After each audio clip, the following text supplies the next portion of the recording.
Recording, okay?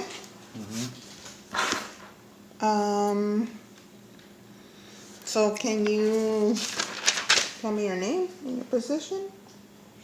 My name is David Chapa, and I'm a juvenile hall officer. Okay. Um, when did you start working here, and how long have you been working here? About 6 years is how long I've been here. Started back in 2012. Okay. What brought you to this type of work?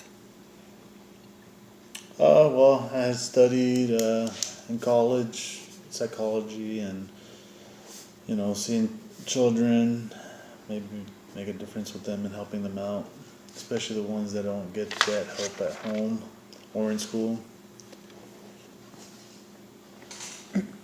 Okay. Can you tell me, or do you know, what kind of drugs are out there? There's numbers of drugs.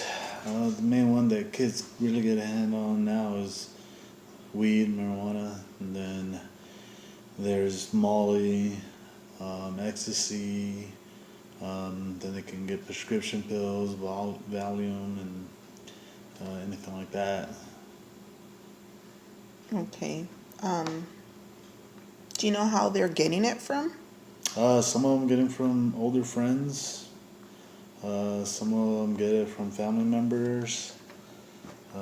Parents have prescription pills, and kids have easy access to it if the parents aren't paying attention or aren't around as often. Okay. What's the popular drug or alcohol out there? Drugs, it can be numerous things depending on the area. It can be ecstasy at parties, mollies, and then the most popular one is marijuana. That all the kids are easily accessible, especially now that it's legalized and Yeah. people can buy it anywhere. Yeah. And alcohol, well, if they can get a hand on beer, dad's liquor cabinet with vodka or rum or anything in there. Okay. Do you know why they consume it? Some kids consume it to get away from their pain, to hide, or others get it just to drink it and try it out. And sometimes they get addicted. As for weed, they use it to alter their mind and escape their reality. The same goes for any other prescription or pain drug or ecstasy or Molly. Okay. You said you've been working here for the past 6 years? Yes. Have you seen an increase of drugs in these past 5 years? There has been an increase, especially now that marijuana is legalized. Kids have, like I said, easier access by friends, older friends, since you do have to be 21 to buy it. So they're able to get it without any hesitation from their dealers before. Okay.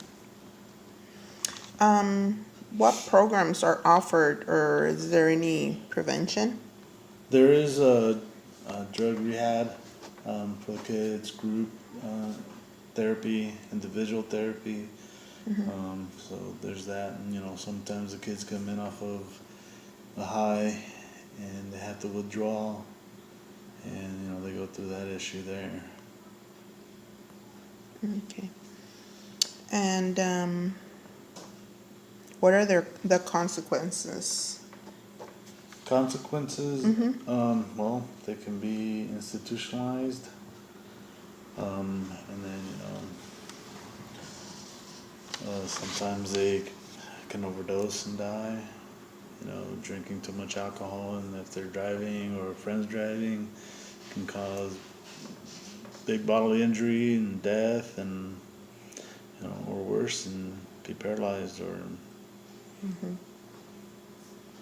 Okay.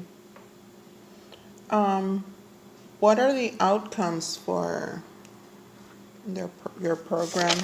The outcome for the program is to try and get them to understand what the dangers are and for them not to continue once they are out of either juvenile hall or they're out at home. Okay. What is your action plan here at the juvenile hall?